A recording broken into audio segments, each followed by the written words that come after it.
کافر کافر بن کر رہے، یہودی یہودی بن کر رہے، عیسائی عیسائی بن کر رہے، ہندو ہندو بن کر رہے، وہ کافر بن کر رہے جناب۔ لیکن اگر کوئی کہے کہ حضور کے ختم نبوت کے تاج کو ہاتھ ڈالے گا تو پھر یاد رکھنا، اگر اس تاج کو ہاتھ ڈالے گا تو حضور کے غلام اپنی گردنیں حضور کے لیے لیے ہوئے پھرتے ہیں۔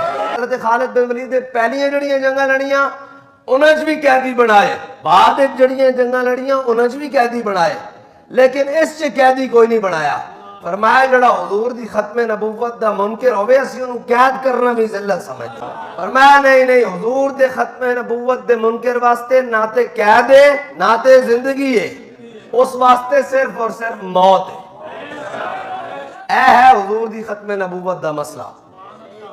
اور اگر کسی نے کلمہ پڑھ کے سمجھ نہیں نہ آندا تو اے یاد رکھے کہ ختم نبوت دا مسئلہ اتنا نازک ہے کہ اس دیوتے ایک نہیں کروں تیرے نام پہ جان فدا، نہ بس ایک جان دو جہاں فدا، دو جہاں سے بھی نہیں جی بھرا، کروں کیا کروڑوں جہاں نے۔